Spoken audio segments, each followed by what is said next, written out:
And I just want to let you guys know that I have experienced depression, anxiety myself.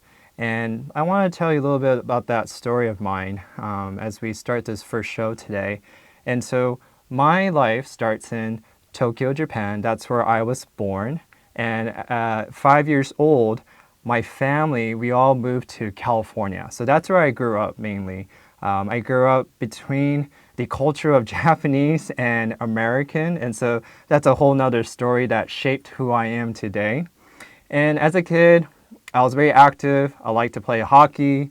I love hiking. I love running, and exercise is a big thing in my life. Even today, right now, I cannot go and start my day without exercising. I got to get outside early in the morning, lift some weights, go for a run. That's my thing. And the other thing I love is the ocean. That's why I'm in the island of Guam. This is a beautiful place, and I love being here. But I love the ocean. I grew up near the ocean, and straight out of high school, I actually joined the Army National Guard, and I was a combat medic. And so I actually have a medical background ever since I graduated from high school. And then eventually I went to Australia, and it's really random, but I went there for a nursing degree, and I became a registered nurse. And I worked in emergency department for many years. And the other thing I love to do is I love traveling. I've traveled to more than 20 countries, and I just love exploring. And one of the things that I love doing is medical missionary work. So you could tell that with my background, I'm very passionate about medical work. And now I'm specifically passionate about mental health. And again, I'm serving here at Guam at the SDA clinic as a mental health provider.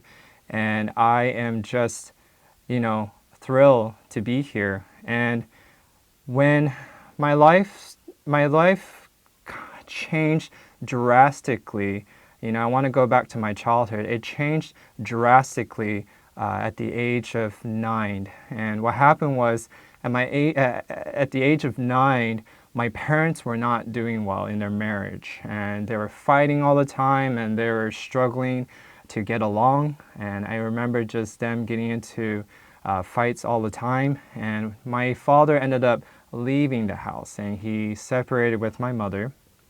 He lived in a different home. And one day, my mother said, "Hey, let's go and tell your father to come back home. I want to work out things with your father, so let's go invite him back home." So I decided to make this huge poster for him that says, "Come back home, Dad."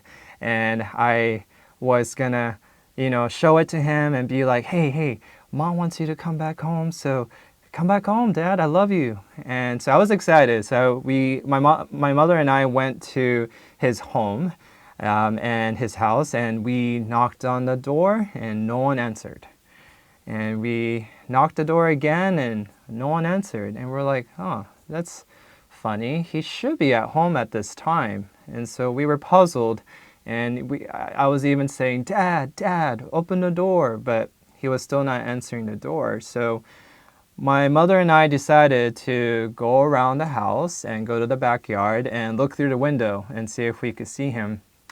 And the next minute we saw through the window was an empty home.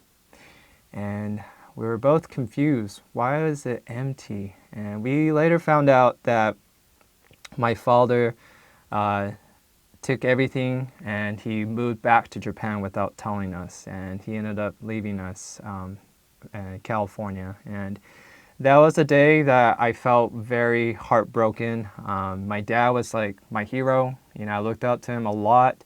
I told you I was into hockey and being active, and my dad was the one that taught me how to do all those things. And yeah, he one day just left, and I felt abandoned inside. And I definitely was feeling sad, but I didn't really understand what I was feeling.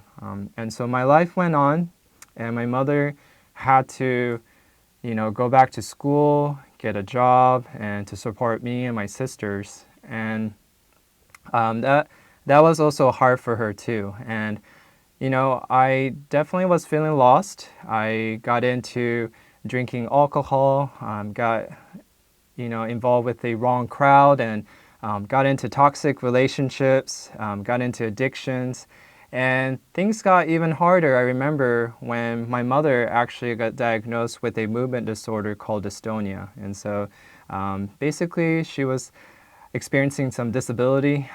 She couldn't take care of herself well anymore, and I had to help her with things. And so watching her suffering was painful, and all this was really shaking up my life. And not just that, but I actually got into some health problems. I started to feel dizzy, unexplained dizziness, and had low appetite. I was losing weight, and I went to the hospitals, and they could not figure out what was wrong with me. And all these things that were piling up in my life really just led me to my depression. And I just could not feel motivated to do anything. I was feeling down all the time. And if that was hard enough, I started to experience severe anxiety and social anxiety. I'll be meeting new people all the time, and when I meet them, I'll be so stressed if I'm going to impress them or not, if I look good, or am I talking nicely, and would they be thinking I look funny? And all these things were going through my head. And even one time I went in front of a church to speak, and I actually fainted. That's how bad my anxiety was. And so my depression, my anxiety was getting worse and worse, and I did not know what to do. And it was to a point where I had thoughts about suicide. I just thought it would be better off if I was dead. And as I started to have these dark thoughts in my mid-20s, I realized I needed help. And so I decided to reach out for help. I went to a counselor, and the counselor really helped me to process things and to figure out, why am I struggling with these depression and anxiety? And one of the first thing that was pointed out to me was that the counselor said, this started a long time ago. This started when you were in your childhood, and especially when your father left. And I didn't realize that had a huge impact in my life. I didn't realize that was the beginning of my depression and anxiety. And what I discovered in my counseling was that my dad left, so I was heartbroken, and I started to have this thought that if I don't impress people, if I don't, make myself valuable or worthy to be their friend or to be a coworker, that people will leave me. And I started to correlate that with my father leaving me. And my father left me because I'm not valuable, worthy enough. And that stressed me out so much that's what actually led to my depression and social anxiety. But it was a gradual buildup, and I didn't realize there was a connection there. And so that belief of mine followed me into my adulthood. It really fueled my anxiety. It drove me to be a perfectionism, and it shaped my relationships. That's why I had these toxic relationships where I was trying to please them. I became a people pleaser, but everything I did, it failed, and it wasn't good enough for them. And it really exhausted me. And this was something that I was trying to do to earn love. I was trying to earn, that worth and value. But instead, it just became my burden that I was carrying. It was so heavy. And this is where the counselor was teaching me a lot about how God can really turn things around, and that God can help me heal. And the verse that really stood out to me was Romans 12, verse 2, which says, "Do not conform to the pattern of this world, but be transformed by the renewing of your mind." And so renewal isn't about behavior modification, but it's a transformation in the way you think, the way you believe. And so I really needed to change my belief system, that it's not that I need to earn my value, but I have value and worth. And a matter of fact, I just want to remind all the listeners here today that you have value and worth. God created you, And in the Bible, it says that He knew you before you were even in the womb of your mother. And so God had a purpose and intended for you to be alive. That means you have worth and value. It's not that what we did to earn it, but God gave us life because He wanted us to. He wanted us to have this gift of life.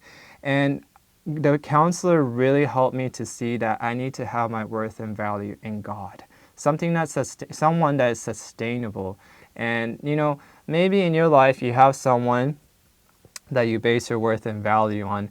And it's not the best because people change all the time. Even I'm married and my wife, I cannot base my worth and value on her because what happens is she wakes up the next day and she's not feeling the best. And then she doesn't talk nicely to me. The first thing that's going to come to my mind is, what did I do? Is something wrong with me? Did I fail on something? And now your value with is changing. So we're going to come back and talk more about how we could believe in this worth and value.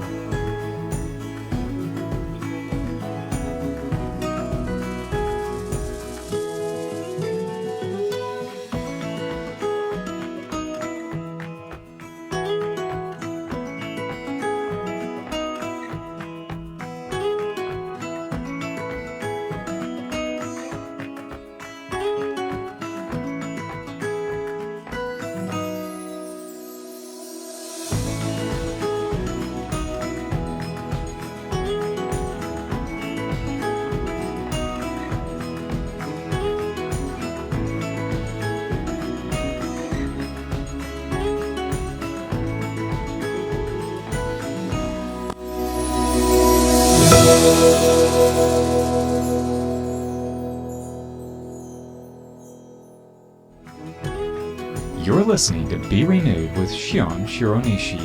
Your questions are welcome at 671-686-9999. The show continues in just a moment, so don't go anywhere.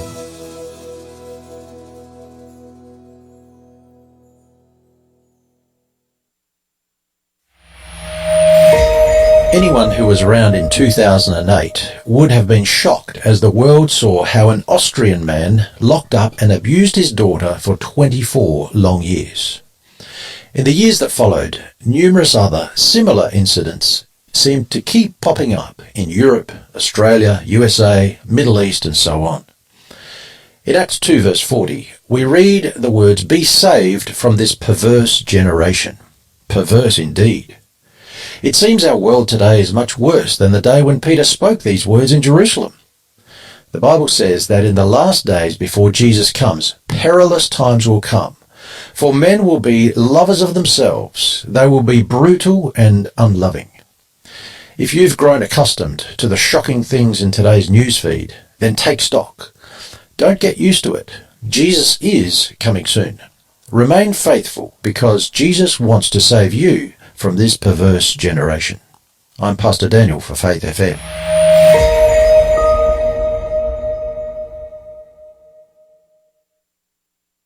Now back to Be Renewed, the show that helps you refresh your mind, strengthen your relationships, and live with purpose. Have a question? Call, text, or WhatsApp your anonymous question at 671-686-9999. Here's your host, Shion Shironishi. All right, so we're back and we're going to talk about how we could believe in the worth and value that we have. And first of all, like we talked about a bit ago, is that it's only through God that we have value and worth, no one else. And so the first step is we need to stop looking at others for, feeling like I belong or feeling like I could be happy if that person is happy. We got to stop thinking what people think of me and start thinking, how does God view me? How does God see me?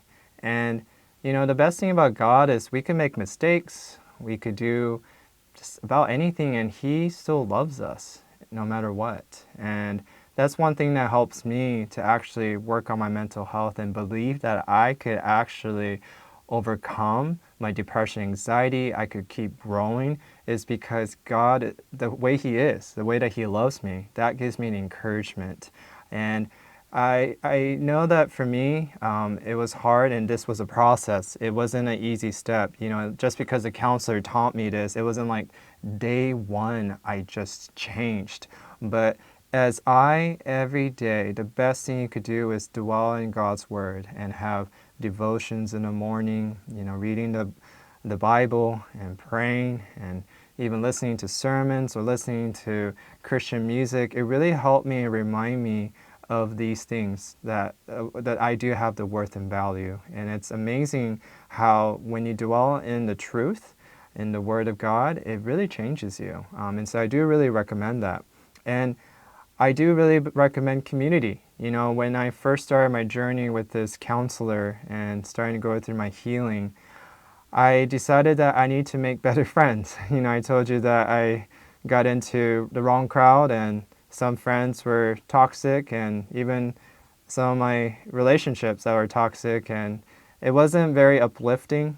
It was actually bringing me down quite often. It was really encouraging my anxiety. And so I decided that I need to embrace a better community, and that helped me quite a bit. There's nothing better than a church community that can support you, point you to God, and even to show you that, hey, you're loved and you're cared for. And so I had a group of friends that really helped me from the church, and that was wonderful, and that was great. That was really helpful. That I do believe God brought them to me, and it was incredible how when friends could even be honest and be truthful to you, say that, hey, I struggle with that too. Often in our friend groups, sometimes we might be trying to be strong, or we don't express what we're going through. But it's nice when you have people that you could be open, and they could say, hey, I'm going through that too. Let's pray together. I'll pray for you. And so that's the type of friends I had.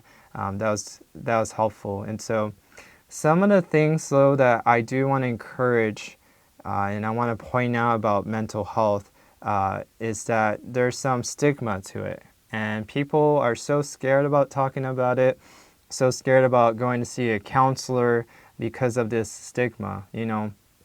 I think that some of the things I learned through my counseling is that mental health is not a weakness. Just because you have to go see a counselor doesn't show weakness. I don't know where we got this, and we often say this to each other, like, you going to see a counselor? What's wrong with you?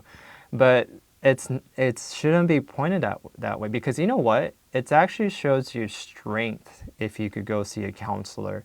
It takes a lot of vulnerability, and to be able to trust usually a stranger, it takes a lot of strength, actually. And so if you're open to seeing a counselor, or you do go see one, or you have been to see one, I'm going to tell you, God has given you strength, not weakness.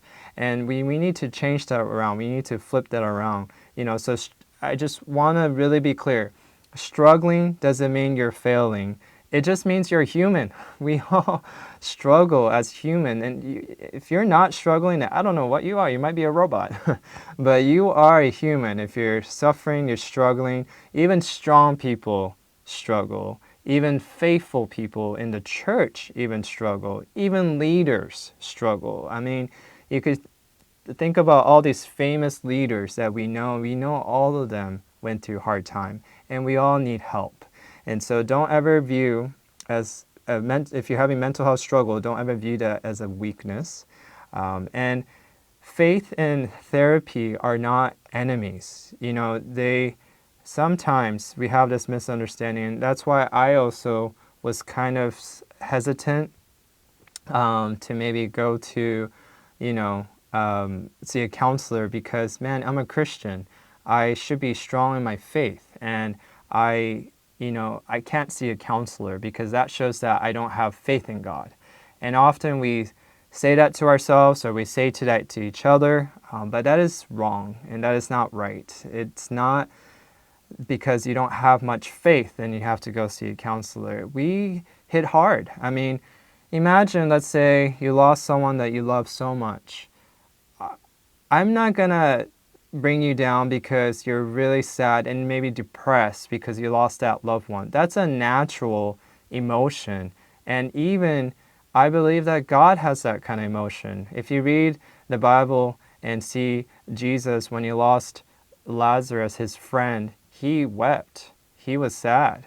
And that's a natural emotion that should come out, and that we need help sometimes to understand this emotion, to understand our thoughts. And so don't ever think that if you're a Christian and you're a faithful Christian that prays, that you shouldn't go see a counselor. No, that's not wrong. That's a myth, and that's a wrong fact. And so we need to know that we need to understand that it is needed at times to get counseling.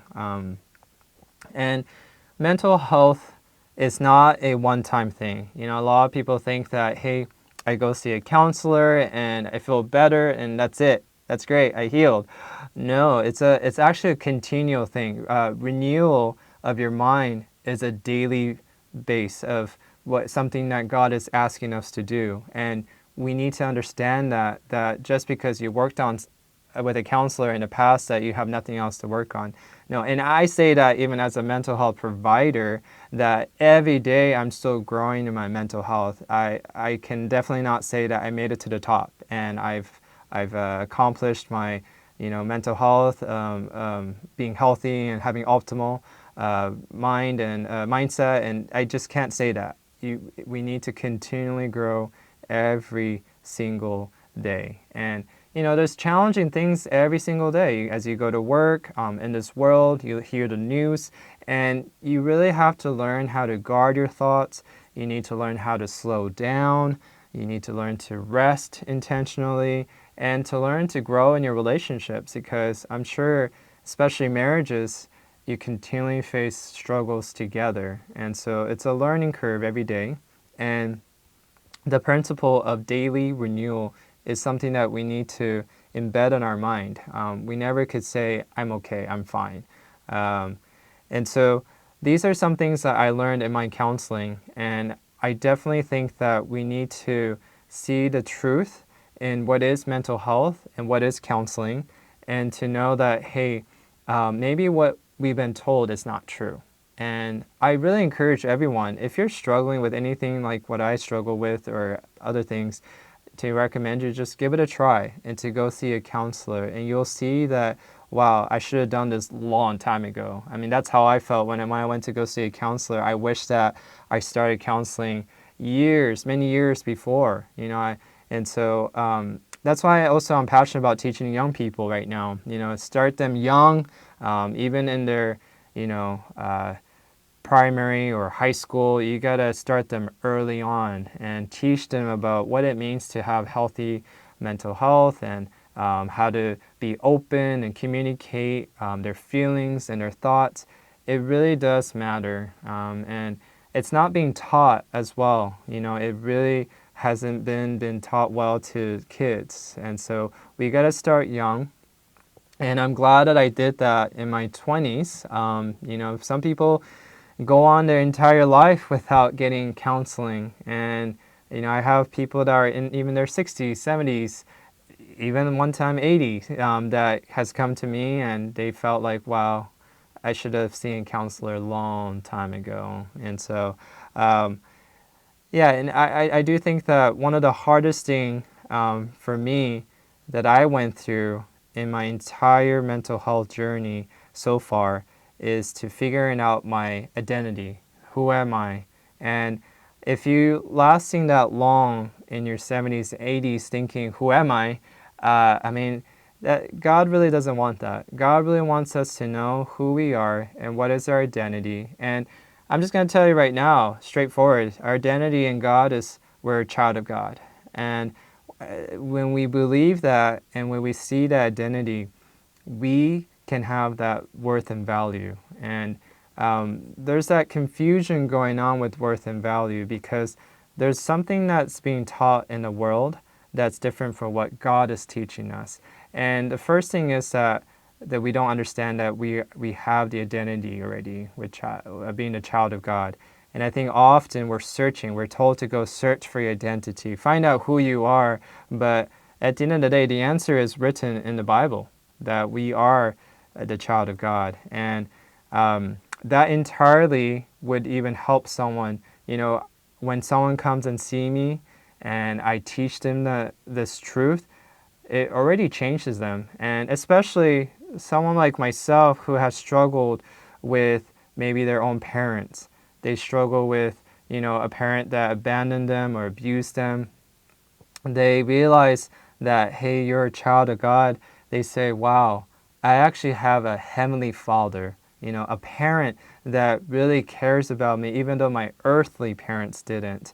And that was the thought that I had when I was trying to embed this in my head, that, wow, I know that my father really did hurt me, but I know my Heavenly Father will never. And that's something that has helped me tremendously, and I think that everyone is struggling with it because the world is teaching you the wrong thing. And I want to teach you a little bit about what other things does the world teach you. What is that the world is saying to you that's making you fall into these depression, anxiety?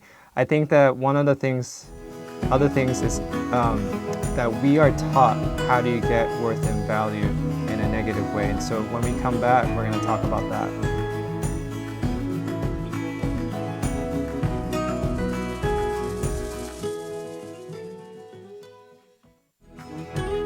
You're listening to Be Renewed with Shion Shironishi. Your questions are welcome at 671-686-9999. The show continues in just a moment, so stay with us.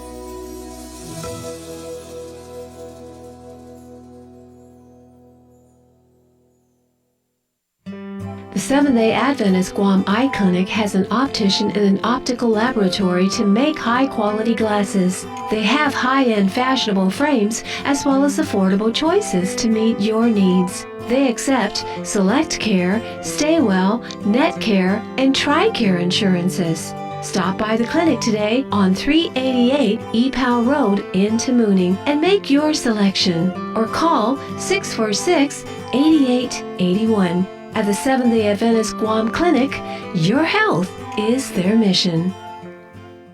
You're tuned in to Be Renewed, where faith, practical wisdom, and mental wellness meet. We welcome your questions by phone, text, or WhatsApp at 671-686-9999. We will not use your name for any question you submit.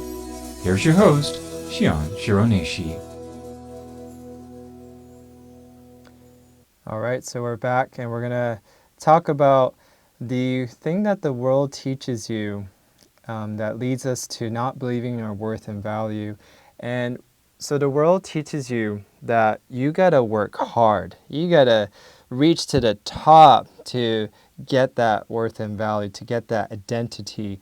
But, when we see the world and see the people that does this, the prime example I would say is celebrities. The celebrities, they have everything.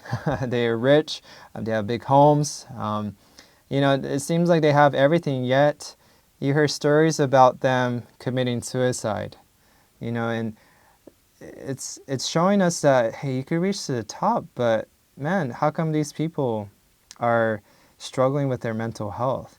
And what it is that it leads you to stress, because when you reach to a certain stage, there's something more. And then there's the next level, then the next level. And the world keeps telling you got to keep going up, you got to keep going up. You got to perform better, you got to earn better. And you realize that this is never ending. It's never ending, and it's tiring. And so, but the Bible teaches you something different. God tells us a different a lesson about how we have worth and value. Is, I said in the beginning, is the fact that we exist, the fact that He created us. He loves us from the beginning, and even before we were even born, that He had a plan for us. And that's, we didn't do anything to deserve this life, but we have worth and value. And I just really think that this gives us rest. It gives us the understanding that, wow, there's nothing I could do to earn this worth and value, but I already have it. There's nothing else to earn. I already have this. And that's why I think that people get so stressed, because they're trying to aim for something that they're not going to find when they already have it. And I try my best to help my patients to understand that. I try my best for them to see that. And that is it. One of the hardest things for me with confronting about my worth and value, especially identity, is that if not my performance, if not my physique, if not my productivity, then who am I? And that's the question that the patient's asking. I mean, I'm doing all these things, but I'm still not happy. Who am I? And really, realistically, what has to happen is you have to really move from your head to your heart. And we gotta really believe that, hey, you know what? These don't define me. I'm not defined by my worst day, not defined by my success and not defined by my failure, but that God is the one that defines me, to tell me who I am.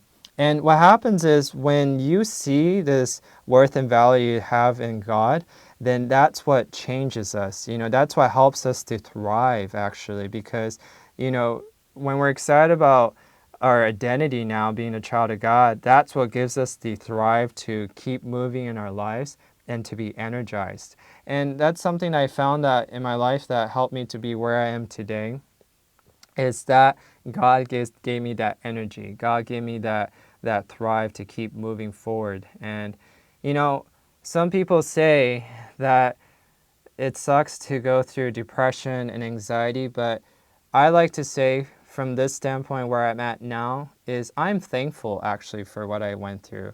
Earlier I said that some people think if you're struggling with mental health that it shows weakness, but no, I said that it shows strength. And the reason it's also your strength is now if you're able to go through your mental health, depression, anxiety, and to learn and to overcome and learn how to manage, then this becomes your strength. You can have better relationship. You can have better working skills. You can have better coping skills in stress. There's a lot of things that you gain from learning about mental health. And I'm also thankful for my struggle because I went through depression, anxiety, because I went through counseling.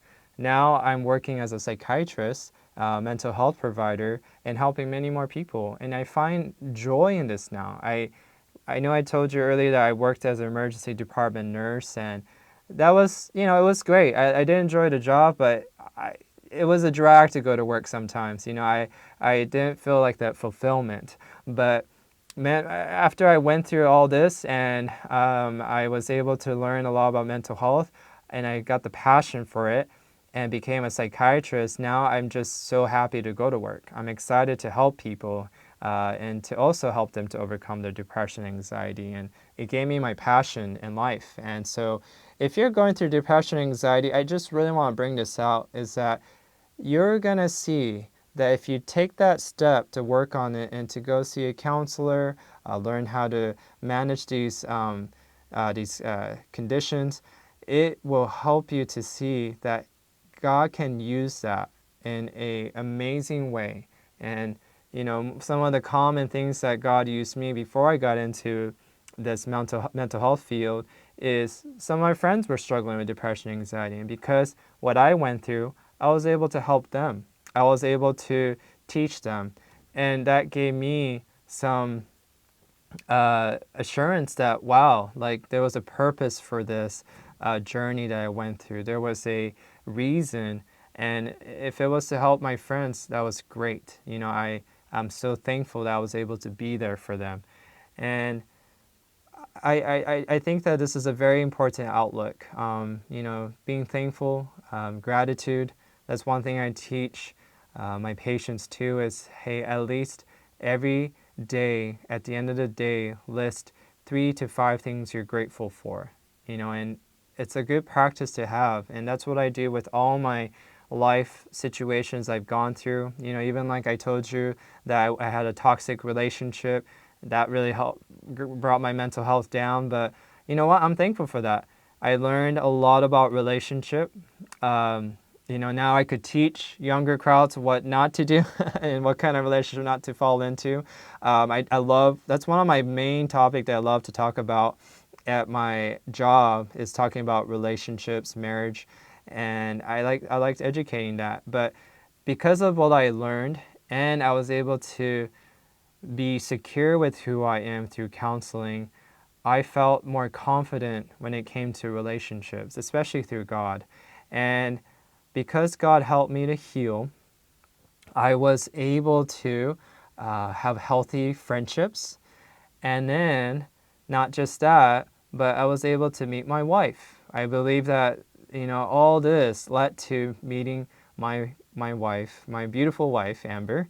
And, I honestly wouldn't have met her if it wasn't for what I have gone through, actually. And so I encourage you, if you're single or in a relationship that you know that you're not supposed to maybe be in, or you know that's not healthy, I really encourage you to think about your mental health. And you got to take care of your mental health. You got to take that step.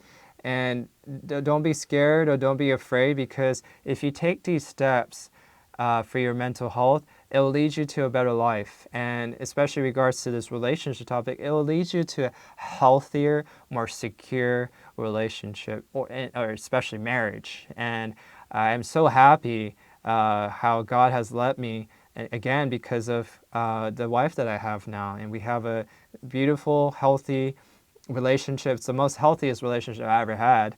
And he really helped me to be with her. And, on a side note, that's why I'm in Guam right now, because my wife is from Guam, and I met her actually in California. She was in dental school there, and I, dated her, and she said she wanted to come back to Guam, so we came back to Guam to serve the people here. And serving together at the SDA clinic, that's been also exciting, and being the same passion of helping patients from their suffering, from their pain. It's been a great experience for us. And so there's so many things that can benefit from working on your mental health, and I really see this in my journey. I saw this, and that's what drew me to want to teach about this. This is what's drawing me to even do this show at Joy FM, because I want to show you guys that there is a better way of living. If you feel like you're stuck in any situation that I've mentioned, or maybe you have a background, childhood similar, or anything else, I just want to tell you that if you take this step of healing, of learning, and going through counseling, it will change your life, and you'll have a better life, and I'm a testament for that. And I'm still going through it. Like I said earlier, it's a daily process, and I'm still going through that journey. I'm learning as I go, but every day I go, I do feel like I am growing to love who I am, my identity, that I'm a child of God, and I see my worth and value even more every single day. And it's a really exciting thing. I do love that this topic here of mental health, people don't get too excited about, but I get excited. I get excited because I've seen firsthand, not just with me, but also all my patients who have improved because they've came to me.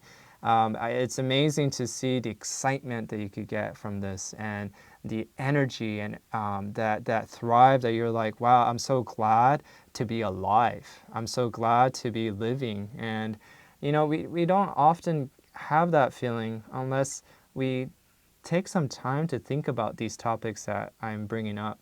And don't worry, some of the things I've been talking about, you might be like, Shion, I want to know more about that. Well, I'm going to definitely get into some certain topics as we go. Every show is going to have a certain problem that we're going to talk about, certain things like relationships, or how do you deal with conflicts. And, so definitely stay tuned to other shows. I'm definitely going to have many more topics like this. But for today, I just want to give a general idea of what I've been through and what I've learned, and how it can impact your life. And I definitely hope that this is something that you're like, wow, okay, maybe I need to know more about mental health. Maybe I need to learn more about it and embrace it more. Maybe you need to silence some of those comments that's being made about the taboo about mental health, the stigmas that it may have. And we need to say that, hey, this is something that I need to really embrace, and to listen to more of these kind of topics. And so one of the things that, to me, that is so essential. Now, I just want to give some practical advice. I kind of talked about a little bit about worth and value, identity, but I want to talk a little bit more about the practical advice of how you could better your mental health. Because you might say, hey, Shion, I'm trying to, process my thoughts, trying to process my feelings, but I can't, it's hard. It's not easy. And so here's some practical advice that you could do is you can work on some things with your lifestyle, okay? Lifestyle such as eating healthy, exercising, sleeping.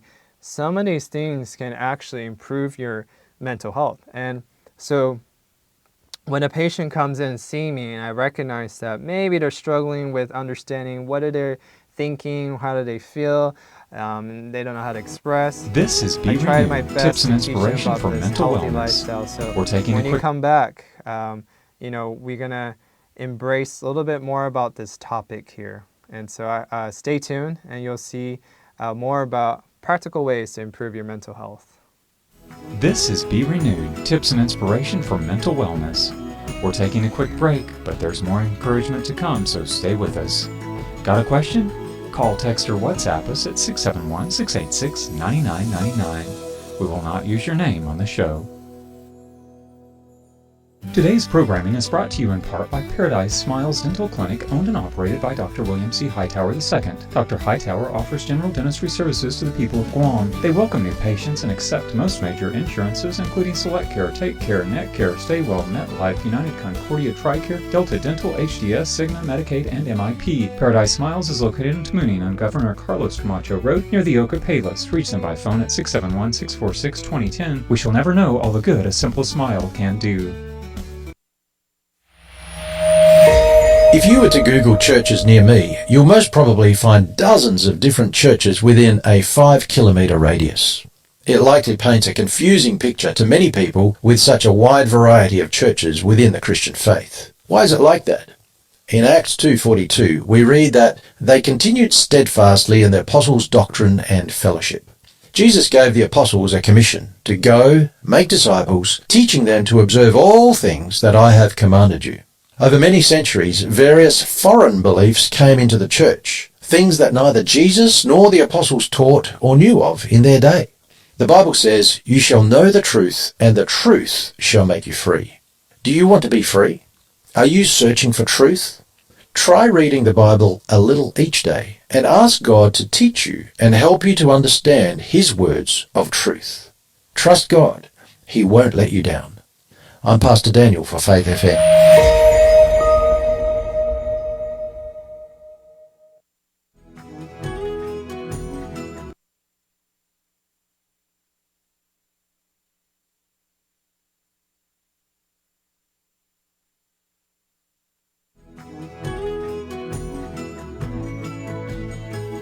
This is Be Renewed. Each week we'll explore 1 minute to less stress. First step, pray. Go to bed on time. Get up on time so that you can start your day unrushed. Say no to projects that won't fit into your time schedule and might compromise your mental health. Simplify and unclutter your life. Allow extra time to do things and to get to places. Spread out big changes and difficult projects over time. Don't lump hard projects all together. Live within your budget. Don't use credit cards for ordinary purchases. Have backups. An extra car key in your wallet. An extra house key buried in the garden. Extra stamps and so forth. Keep your mouth shut. This single piece of advice can prevent an enormous amount of trouble. Get enough exercise. Talk to God right when you encounter a problem. Don't wait until you go to bed to pray. Keep a to-do list. Every item not on the list adds to your stress. Every day, find time to be alone. Don't use TV as your primary stress reliever. Every night before you go to bed, think of one thing you're grateful for that you've never been grateful for before. Remind yourself that you are not the general manager of the universe. That's 1 minute to less stress. From Joy FM.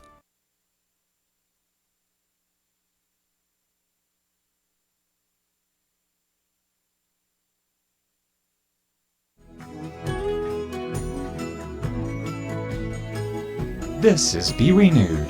Each week we'll explore tools, insights, and stories to help you transform your mind and your life. Now back to the show with Shion Shironishi.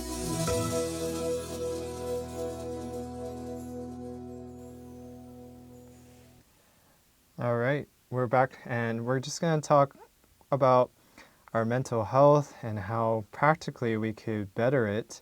And one of the ways, obviously, is some of the common ways is exercise, sleep, eating healthy.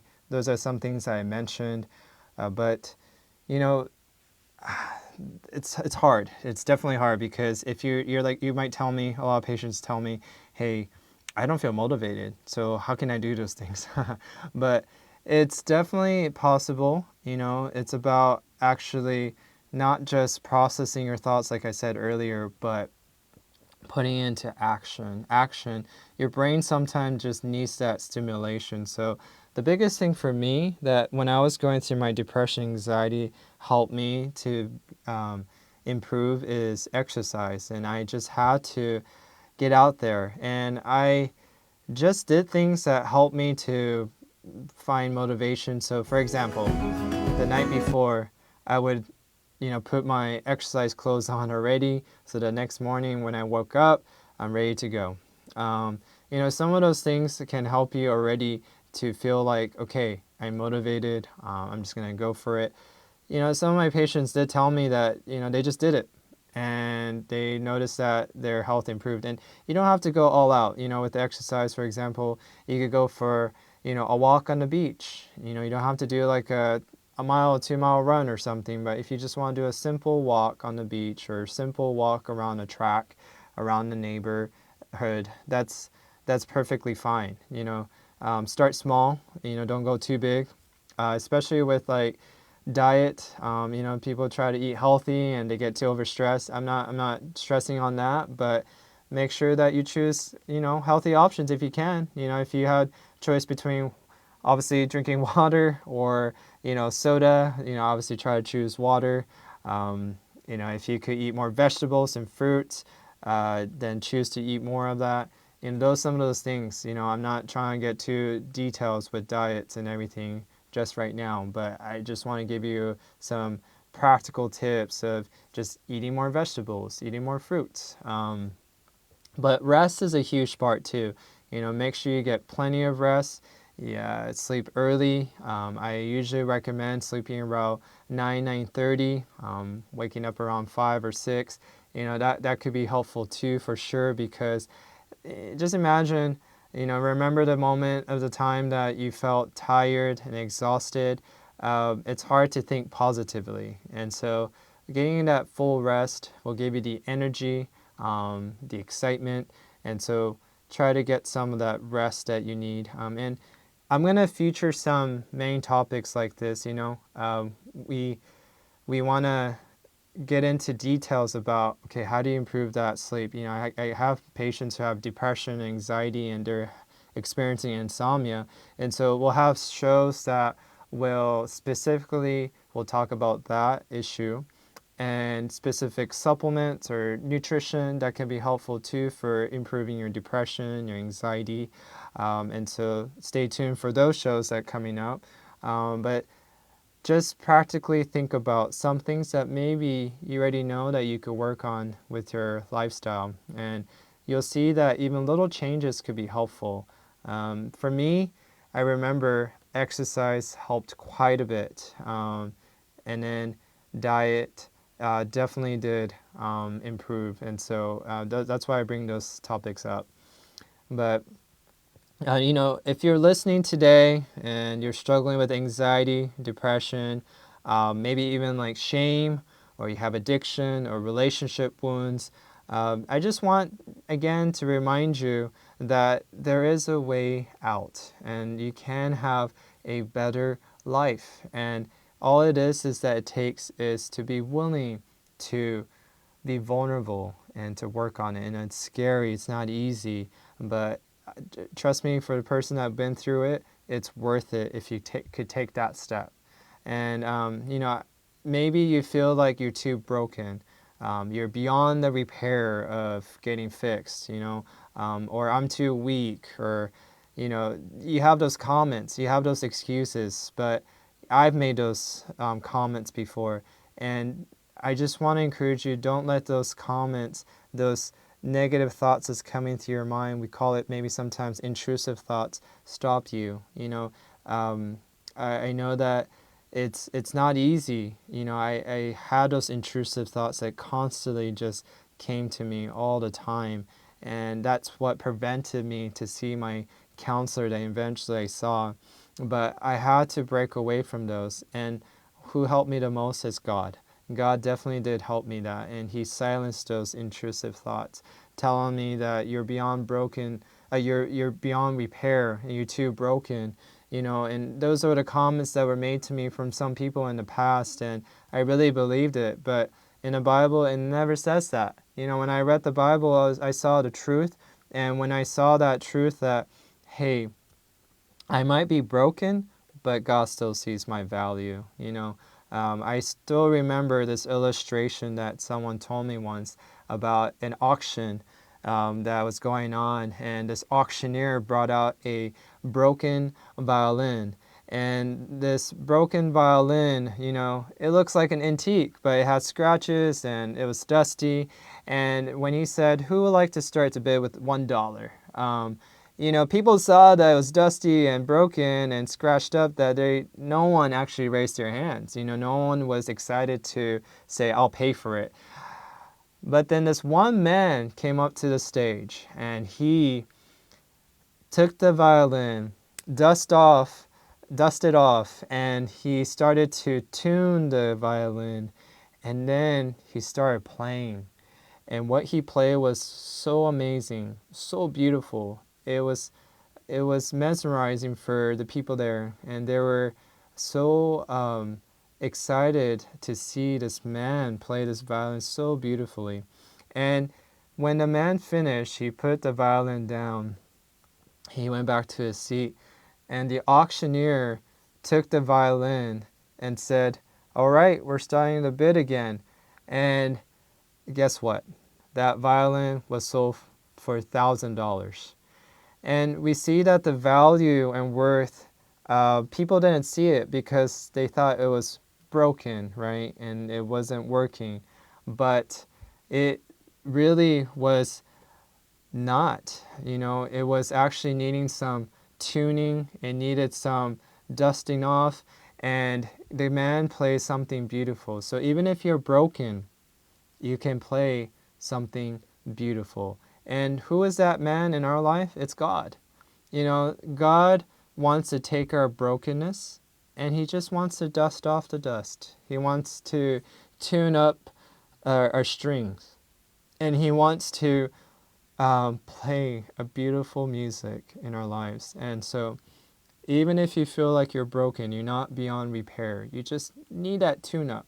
And that's what this mental health is all about, the show and this and counseling is to help you tune up and to see that, wow, there is something beautiful in my life, and there's someone beautiful in my life, which is God. And so renewal is possible. God really desires us to not let the world transform us, but He wants to transform us.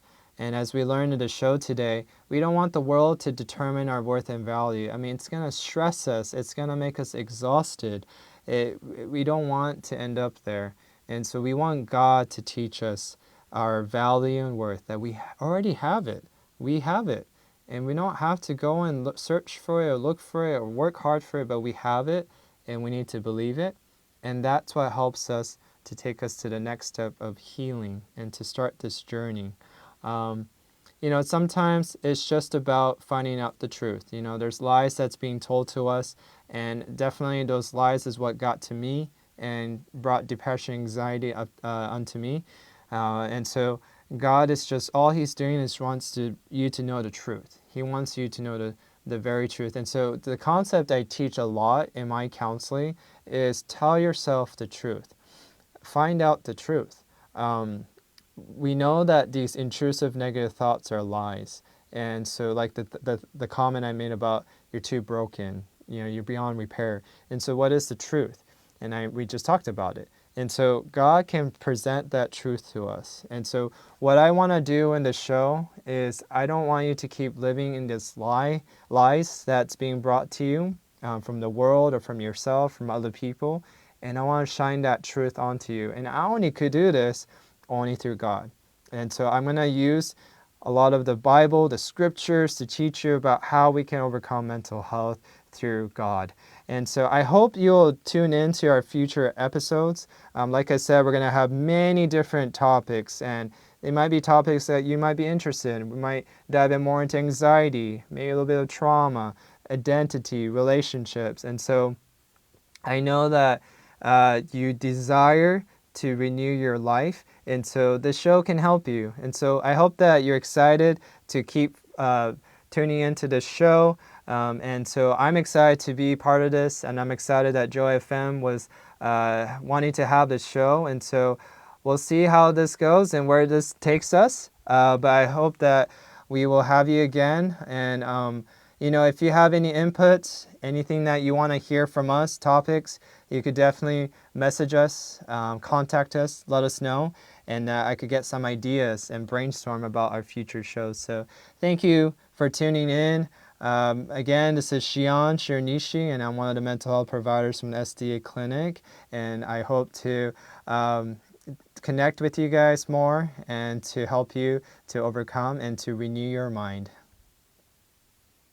That's it for today's Be Renewed. Remember, this show offers guidance and inspiration, not professional mental health care. If you need help, please consult a licensed professional. Thanks for listening, and please join us again next week at this same time.